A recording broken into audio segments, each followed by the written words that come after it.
wajar. Ini kita akan pelajari lihat bagian tambahannya. Kenapa ada penipuan dari setan? Dan apa yang dilakukan oleh setan menjelang kedatangan Yesus yang kedua kali. Ya, dan bagaimana kita tahu kita sudah berada di penghujung? Kita tahu kita berada di penghujung karena kita sudah melewati nubuatan terpanjang. Nubuatan 2300 nubuatan 2300 petang dan pagi. Ya, kita sudah pelajari. Saya tidak tahu apa kita perlu ulang lagi, tapi saya percaya kita sudah pelajari 2 minggu lalu ya dengan pendeta John ya. Yang dimulaikan dari 457 BC ya. Pada saat itu ada dekret untuk membangun kembali Yerusalem, itu dimulaikan. Jadi kesempatan selama 70 minggu diberikan kesempatan kepada orang Yahudi untuk bertobat, tapi mereka tidak bertobat sampai pada saat Stefanus dilempari batu.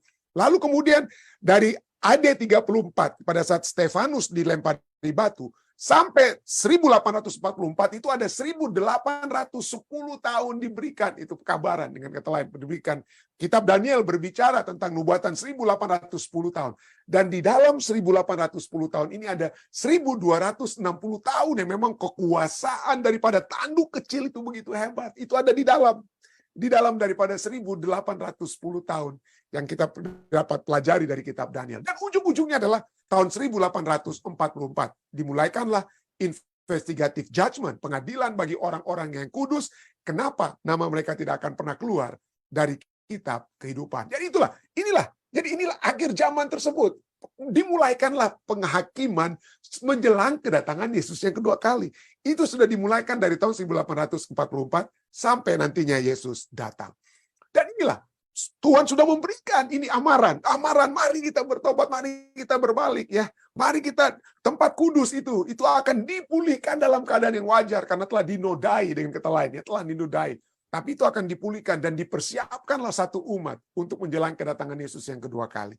Tapi pada saat Tuhan berupaya, Tuhan berusaha untuk menyediakan umat-umatnya agar supaya nama mereka tidak akan pernah keluar dari buku kehidupan dalam pre-advent judgment.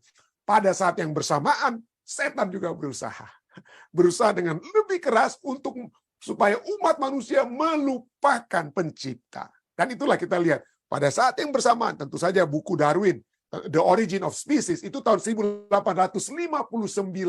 Tahun 1859 ya. Itu kurang lebih 15 tahun sesudah tahun 1844.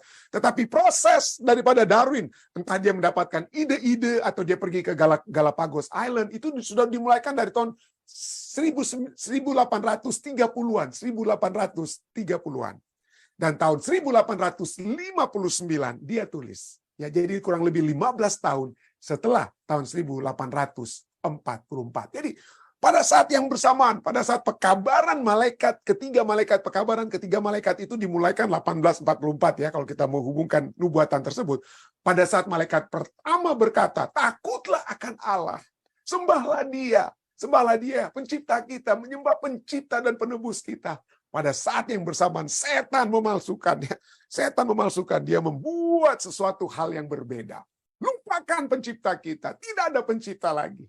Tidak ada lagi pencipta. Jadi Allah menciptakan, setan memalsukan. Dan inilah ambisi dia ya. Ambisi untuk selalu menyamai apa. Jadi setan itu bukan untuk menggantikan Allah. Bukan, rancangan setan bukanlah untuk menggantikan Allah. Dia tahu Allah itu tidak bisa digantikan. Tetapi dia ingin menyamai, memalsukan Allah. Menawarkan hal yang sepertinya lebih baik daripada Allah. Dan itu telah dilakukan pada saat dia berada di dalam kerajaan surga sebelum dia diusir ya. Kitab Wahyu berbicara tentang naga ular tua itu yang telah diusir ya, Lucifer yang diusir. Ini tertulis dari kitab Yesaya 14 ayat 13 dan 14. Kenapa? Karena setan yang berkata dalam hatinya. Engkau berkata dalam hatimu apa? Apa yang setan katakan? Aku hendak naik ke langit. Aku hendak mendirikan takhtaku mengatasi bintang-bintang Allah.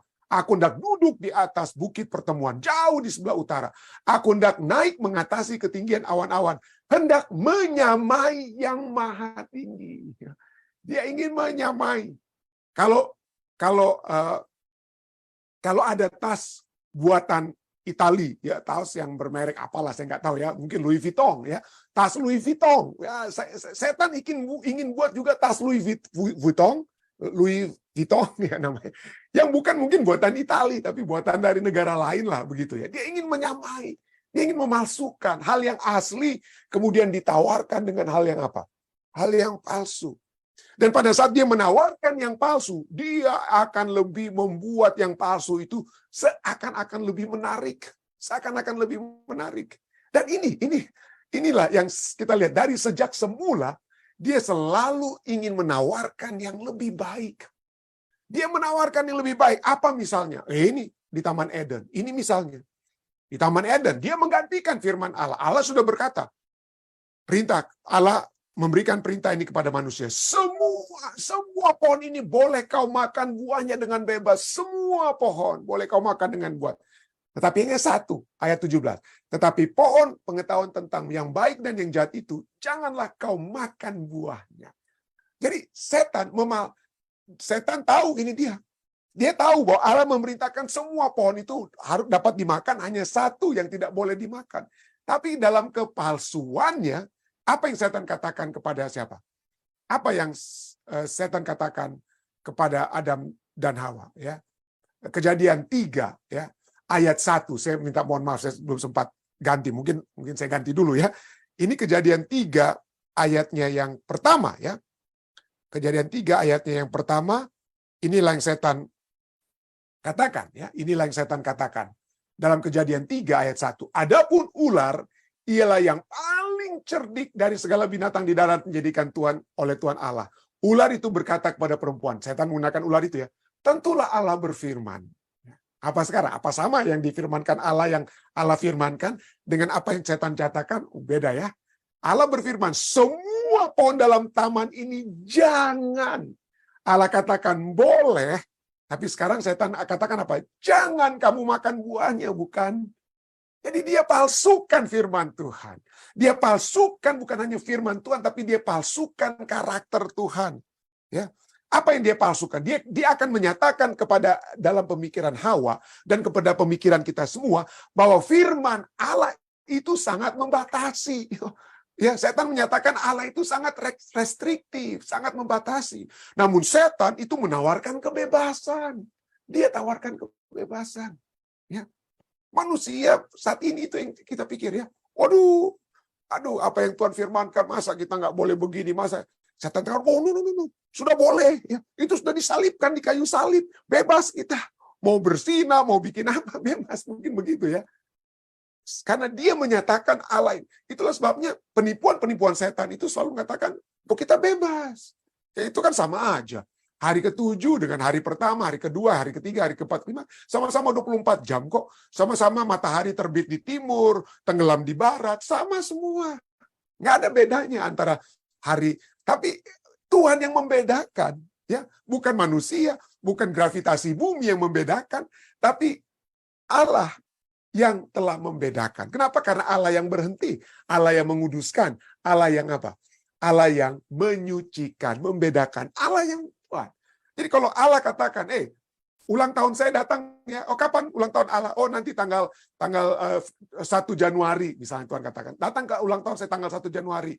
Ya, Anda kata, ya apa sih bedanya tanggal 1 Januari dengan tanggal 2 Januari kan sama-sama satu hari, sama-sama 24 jam. Matahari terbit di timur, tenggelam di barat ya. Tapi kalau Tuhan yang tentukan, maka kita harus apa? Ikuti hal tersebut. Jadi itulah setan menyatakan pada manusia, oh bebas, buat apa saja. Dan inilah, di dalam Alkitab kita lihat bagaimana pemalsuan setan dapat dia lakukan melalui agen manusia. Menjelang penyalipan Yesus, kita lihat bagaimana kita melihat ada imam besar yang palsu, kita melihat juga ada hakim palsu, ada raja palsu. Setan selalu menawarkan hal-hal yang apa? Yang kebebasan. Siapa saja bisa menjadi raja, siapa saja bisa menjadi imam besar, siapa saja bisa menjadi hakim. Kita menjadi hakim atas diri kita sendiri. Kita yang menentukan kehidupan kita. Itulah sebabnya Charles Darwin menulis bukunya Survival of the Fittest. Kenapa? Survival of the Fittest. Karena yang fittest ya, yang mungkin seringkali orang katakan, oh pendeta hati-hati dengan kutipan ya, bukan berarti harus terkuat. Ya, tetapi bagi Charles Darwin yang terkuat itu adalah definisi terkuat bagi Darwin adalah orang-orang yang bukan hanya terkuat dari segi fisik, tetapi kuat dalam mengadaptasi terhadap perubahan-perubahan di alam. Yang bisa beradaptasi dan bisa berhasil, ya, dalam intelijensinya itu, dia menggunakan intelijensinya itu untuk apa? Dapat beradaptasi, maka dialah yang akan bertahan. Dialah yang akan bertahan. Jadi bertahannya manusia itu bukan berpusat kepada Allah, tetapi kepada diri kita sendiri. Ya, tidak ada Allah. Allah sebagai pencipta, forget it. Lupakan Allah sebagai pencipta. Tidak ada pencipta. Segala yang terjadi dalam dunia ini oleh sebab adanya apa ya? Oleh sebab by chance. Tiba-tiba ada apa? Tiba-tiba ada ledakan, boom, Big Bang. Tiba-tiba ada satu sel yang apa? Hidup. Tiba-tiba ada satu sel yang hidup menjadi apa? Menjadi binatang hidup dan manusia hidup dan seterusnya. Jadi semuanya itu tidak ada Allah. Segala sesuatu itu by chance, secara kebetulan, tidak ada desainer, tidak ada pencipta, dan apalagi tidak ada penebus. Jadi manusia itu tidak ada yang harus dipertanggungjawabkan. Tidak ada Allah. Kita kan takut akan Allah karena kita tahu ada standar hukum Allah. Ada standar di mana kita akan dihakimi. Tapi bagi orang-orang zaman sekarang ini, zaman now, yang percaya dengan evolusi, yang percaya dengan ateisme dan lain sebagainya, mereka bilang, buat nggak ada itu Allah. Kita bebas melakukan apa diri kita yang kita mau lakukan. Tidak heran saya pernah tunjukkan bukunya ya. Satu buku yang menyatakan bahwa sesungguhnya para ateis itu masalah mereka itu bukan evidence, bukan bukti. Mereka bukan, oh mana buktinya Allah tuh, mana buktinya Allah. Bukan masalah evidence, bukti, tetapi obedience, penurutan. Mereka nggak mau menurut. Mereka tidak mau menurut. Ya, itu inti utama. Kenapa? Karena bagi mereka diri kita ini yang menentukan. Ini yang dikatakan oleh Darwin. Ya. Charles Darwin dikatakan, as for a future life, untuk bahasa Inggris, as for a future life, every man must judge for himself between conflicting vague probabilities. Artinya dalam bahasa Indonesia, adapun kehidupan masa depan, setiap orang harus menjadi hakim bagi dirinya sendiri. Setiap orang harus menilai sendiri. Apa penilaian kita? Apakah perbuatan saya ini salah atau tidak salah? Itu bukan dari firman Tuhan. Bukan apa yang Tuhan katakan, tidak. Tapi setiap penilaian kita sendiri adalah adanya dari kemungkinan yang tidak jelas dan saling bertentangan. Kemungkinan yang tidak jelas dan saling bertentangan. Jadi tidak ada hukum, tidak ada norma. Bebas, survival of the fittest. Yang penting Anda bisa beradaptasi. Anda bisa beradaptasi, maka Anda akan survive. Maka Anda akan hidup. Jadi manusia menjadi penilai bagi dirinya sendiri. Manusia menjadi ilah, Allah bagi dirinya sendiri. Tidak ada Allah, tidak ada siapapun. Kita harus menilai sendiri. Kita harus dapat bertahan hidup. Kita harus bertahan hidup. Dan inilah konsep ya. Konsep evolusi ini dapat dipraktekkan oleh manusia yang istilahnya anjing makan anjing. Istilahnya artinya apa? Saling membantai satu dengan yang lain. Satu membantai. Yang penting siapa yang akan dapat posisi ini, siapa yang dapat kedudukan ini, siapa yang dapat. Kita apa? Berada dalam hukum rimba. Hukum rimba. Ya, tidak ada kasih, nggak usah pikir tentang kasih. Yang penting kita bisa selamat, yang penting kita bisa survive. Ya. Tidak heran kalau kita bicara tentang orang bilang tentang baku cungkil. Kenapa itu baku cungkil? Baku cungkil artinya survival of the fittest. Kita harus menilai supaya kita sendiri yang bisa bertahan, supaya kita yang bisa bertahan. Jadi inilah ya, manusia yang harus menilai dirinya sendiri di antara kemungkinan yang tidak jelas dan saling bertentangan. Inilah teori yang Darwin kemukakan ya, yang Darwin telah kemukakan. Dan manusia kemudian menjadi apa? Yang seharusnya kita takut akan Allah, menghormati Allah, mencintai Allah, menuruti Allah. Kita sekarang ditawarkan oleh setan untuk menjadi seperti Allah. Pada waktu kamu memakannya, Kejadian 3:5 katakan, pada waktu kamu memakannya, matamu akan terbuka dan kamu akan menjadi seperti Allah. Padahal setan ini katakan, aku ingin menyamai yang maha tinggi. Aku ingin menjadi seperti Allah. Tapi sekarang dia tawarkan kepada manusia. Kenapa? Karena pada saat kita semua menjadi seperti Allah, berusaha untuk menjadi seperti Allah bagi diri kita sendiri, maka Allah yang pencipta dan penebus itu tidak ada lagi dalam. Itulah sebabnya Wahyu 14 ayat 7 mengajak kita semua, pekabaran malaikat yang pertama yang dimulaikan tahun 1844. Ya, pada saat yang bersamaan kemudian setan juga mengeluarkan teori evolusinya. Wahyu 14 ayat 7 katakan apa? Takutlah akan Allah, hormatilah Allah, cintailah Allah, turutilah Allah. Takutlah akan Allah dan muliakanlah Dia karena telah tiba saat penghakimannya. Sembahlah Dia yang telah menjadikan langit dan bumi dan laut dan semua matahari. Jangan menyembah dirimu sendiri. Jangan menjadikan dirimu sendiri seperti Allah. Ya, menjadi seperti Allah. Tapi manusia dibutakan ya. Kita semua dibutakan dengan teori evolusi. Ya mungkin kita semua orang percaya, tapi dalam praktek kehidupan kita seringkali kita dapat berpikir seperti itu. Siapa yang harus mempertahankan dirinya? Kita berada di luar Allah, kita berada di luar iman, kita tidak percaya kepada Allah. Kita lebih percaya kepada teknik-teknik kita, cara-cara kita untuk bertahan hidup, gantinya bergantung kepada Allah. Kita apa? Main politik kiri kanan dan lain sebagainya untuk mempertahankan posisi, mempertahankan kehidupan kita. Tetapi sesungguhnya teori evolusi ini adalah satu teori saja. Tidak ada orang yang bisa mengobservasi. Orang kata, ternyata teori evolusi itu kan scientific method, metode ilmiah. Siapa bilang? Metode ilmiah mengharuskan Anda dapat melihat proses terjadinya itu apa yang Anda sedang teori tersebut. Tapi macro evolution Anda tidak bisa perhatikan bagaimana dari satu bentuk organisme yang dapat kita lihat di luar dapat menjadi bentuk yang lainnya tidak bisa. Tapi Anda katakan, tapi lihat itu bakteria, sel-sel virus, bakteria yang betul mikro atau micro evolution itu dapat kita lihat ya. Micro evolution itu dapat kita lihat dari sel yang bakteri-bakteri yang rentan terhadap antibiotika dan lain sebagainya atau berubah dan lain sebagainya virus ya. Tapi itu semua yang mikro. Tapi yang makro tidak ada macro evolution ya. Tidak ada. Kenapa? Tidak bisa dari ikan di laut menjadi binatang darat. Tidak bisa. Sangat tidak bisa. Ada satu buku yang ditulis oleh John Aston PhD.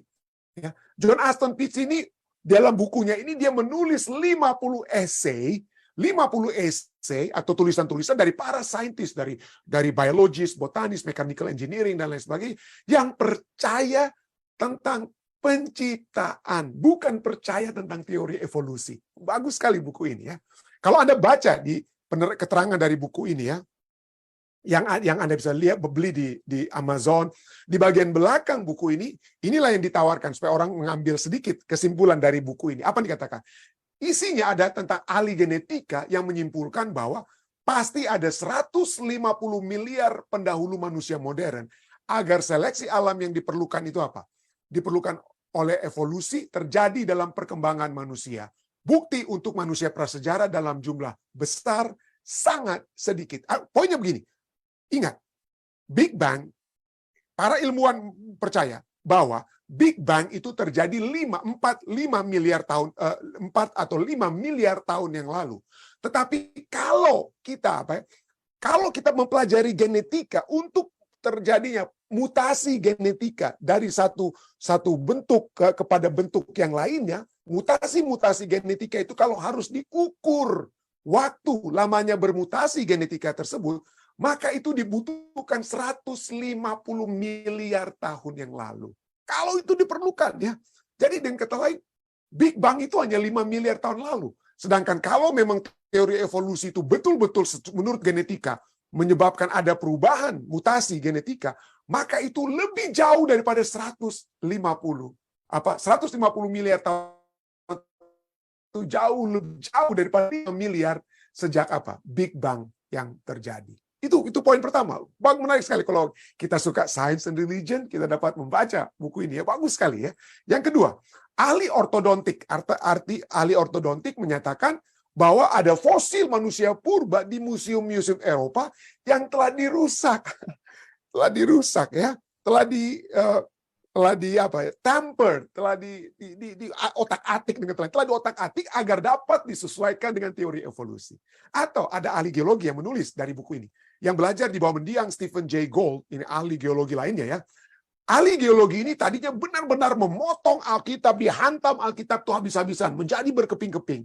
Namun kemudian dia, ahli geologi tersebut benar-benar menolak teori evolusi. Jadi coba kita lihat dari poin yang pertama saja. Untuk ada ahli genetika ya, manusia modern ya. Diperlukan apa? Evolusi kalau diperlukan itu mutasi genetika itu sangat apa? Sangat hebat harus terjadi. Misalnya, contoh saja. Ini satu sel ya, sel-sel manusia. Ini menurut buku yang ditulis oleh Cleveland Hickman. Dia katakan bahwa sel adalah fabrik daripada kehidupan. Sel adalah jalinan, ini bahasa Indonesianya. Sel adalah jalinan kehidupan. Bahkan sel yang paling primitif, sel yang terdahulu, adalah struktur yang sangat kompleks yang membentuk unit dasar dari semua materi hidup. Semua jaringan dan organ itu terdiri dari sel. Pada manusia, pada diri kita, diperkirakan ada 60 triliun sel yang berinteraksi, sel-sel yang mengajak untuk menyatakan tangannya bikin begini dan lain sebagainya, untuk perintah dari otak dan semua ya dan lain sebagainya. Mata yang harus melihat ke kiri atau ke kanan itu semua ya. Ada sel-sel mata, sel-sel tangan dan lain sebagainya yang berinteraksi, yang masing-masing menjalankan fungsinya, masing-masing berperan dalam satu komunitas yang terorganisir. Sel di tangan saya, sel di mata saya, di dahi dan seterusnya ya. Masing-masing berperan dalam komunitas yang terorganisir. Dalam organisme bersel tunggal, semua fungsi kehidupan dilakukan dalam batas-batas satu paket mikroskopik. Tidak ada kehidupan tanpa sel. Ya, tidak ada kehidupan tanpa sel. Nah, ya, menariknya. Ini menariknya ya. Ini menariknya. Anda mungkin pernah mendengar tentang apa yang dikatakan oleh oleh ilmuwan-ilmuwan ya. Mereka katakan bahwa fosil tertua yang ditemukan. Ini yang sebelah kanan bawah Anda itu ada telur ya. Ini fosil tertua yang ditemukan di dasar laut yang dikatakan ya untuk sejauh ini, untuk sampai saat ini dikatakan ini adalah nenek moyang manusia. Sebelum ada ikan, sebelum ada amfibi, sebelum ada binatang darat, sebelum ada kera, sebelum ada manusia, maka yang pertama ditemukan itu adalah trilobite, ya, kutu laut. Inilah yang dikatakan yang trilobite adalah fosil tertua yang ditemukan, trilobite. Namun, Anda bayangkan ya, kalau memang trilobite ini merupakan asal-usul manusia yang dikatakan kurang lebih 200 miliar tahun yang lalu, kurang lebih begitu ya, 200 miliar tahun yang lalu. Tapi yang cukup membingungkan, yang sampai saat ini para ilmuwan sendiri tidak dapat mencoba untuk menjawabnya, termasuk Charles Darwin sendiri. Charles Darwin sangat takut kalau ini ditanyakan. Apa itu ditanyakan? Charles Darwin sangat takut kalau ditanyakan tentang mata. Ya, mata. Kenapa? Seperti trilobite ini. Trilobite ini sudah ada matanya. Sudah ada matanya.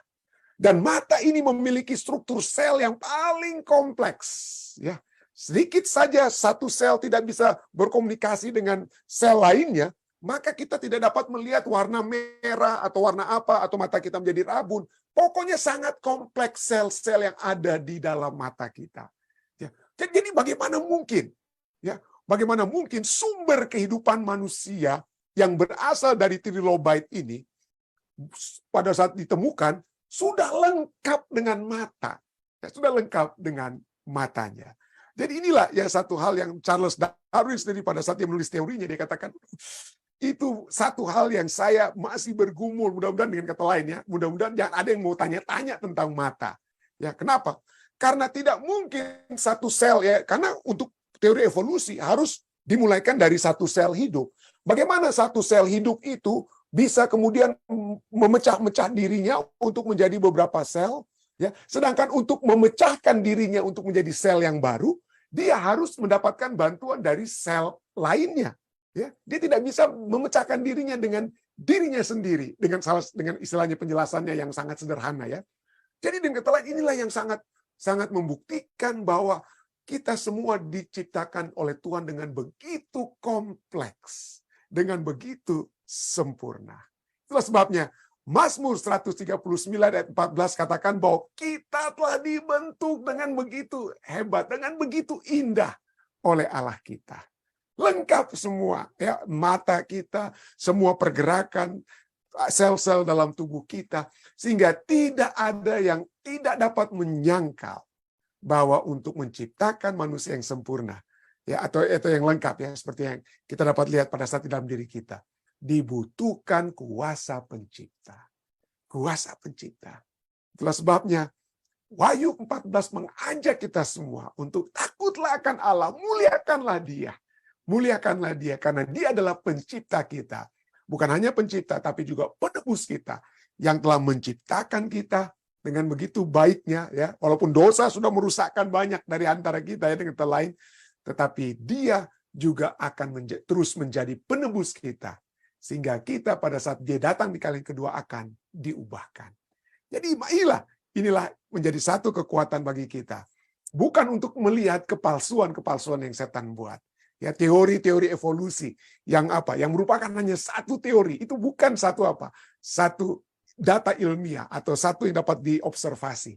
Tetapi Tuhan yang telah menciptakan kita dapat melihat sekarang, mengobservasi betapa indahnya, walaupun dosa sudah merusakkan, tapi betapa indahnya Tuhan telah menciptakan kita, dan kita akan kembali diciptakan dengan sempurna, dibentuk dengan lebih sempurna pada saat Dia datang di kala yang kedua. Saya bawa ini dalam nama Yesus.